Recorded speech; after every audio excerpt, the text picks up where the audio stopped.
They're watching our every move. Iran, Russia, China, North Korea, ISIS, Al-Qaeda. They may be watching this right now. We don't care what you look like. We don't care who you voted for, who you worship, what you worship, who you love. It doesn't matter if your dad left you millions when he died or if you knew who your father was. We have been honed into a machine of lethal moving parts that you would be wise to avoid if you know what's good for you. We will not be intimidated.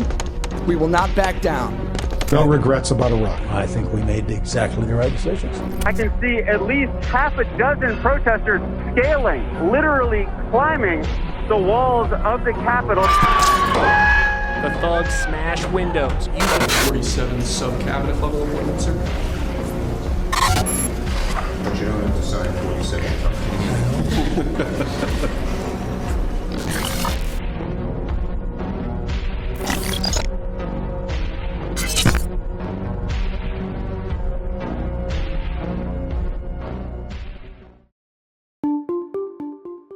The Unitary Executive Theory, or UET, is the belief that the president has complete control over the executive branch. This interpretation is based on Article 2 of the U.S. Constitution, which states, "The executive power shall be vested in a President of the United States of America." But how far does this power extend? The UET is highly controversial, as it has been used to justify broad presidential powers in areas such as executive orders, administrative control, law enforcement, and national security. Critics argue that it undermines checks and balances, while supporters believe it ensures a strong and decisive executive capable of effective government. The UET can be seen as a tool to avoid vast bureaucracy, but it doesn't mean that the President of the United States has absolute power, although it does give a supreme position governing the country. The scope of executive power has been debated since the nation's founding. The application of UET has evolved through different presidencies and legal decisions. One of the nation's founding fathers, George Washington, set a precedent by asserting the president's sole authority over the executive branch and unilaterally removed government officials without congressional approval. In 1789, the first major debate on presidential removal power happened. The first Congress narrowly affirmed that the president alone had the power to remove executive officials.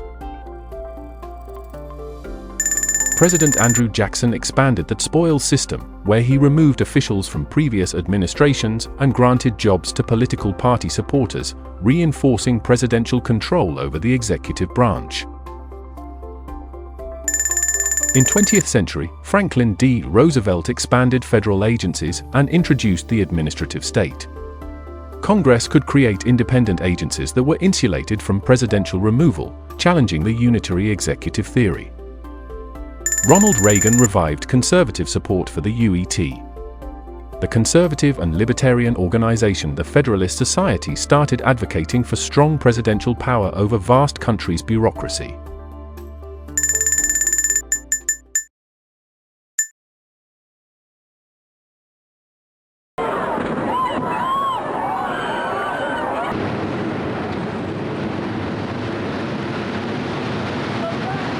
Our war on terror begins with Al-Qaeda, but it does not end there.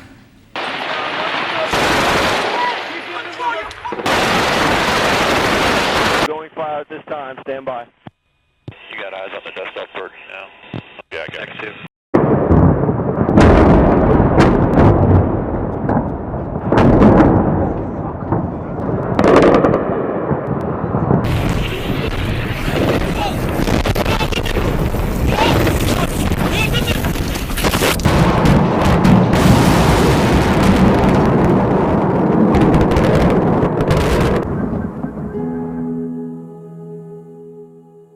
George Bush's presidency relied heavily on unitary executive theory to argue that the president, as the head of the executive branch, had broad authority over national security and law enforcement.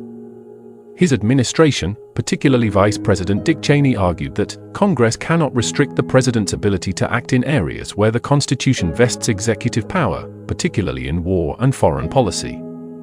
This interpretation was used to justify controversial policies in the wake of the 9/11 attacks, arguing that restrictions on executive power could hinder the government's ability to respond effectively to terrorist threats. Bush's administration took extreme measures such as the authorization for use of military force against those responsible for the terrorist attacks, authorization of warrantless surveillance and domestic spying, the use of torture and harsh interrogation techniques against captured terrorists. George Bush's presidency tested the limits of the Unitary Executive Theory, particularly in war, national security, and executive authority over federal agencies. While his administration successfully expanded presidential power, the Supreme Court and Congress pushed back, setting important limits. The Unitary Executive Theory continues to be a polarizing issue in American politics. It has evolved and shaped America's democracy over centuries. It can be a blessing or a curse depending into whose hands does this power goes to. Or has American democracy always been just a one-man's playground? The Supreme Court and future president will continue shaping the boundaries of executive power.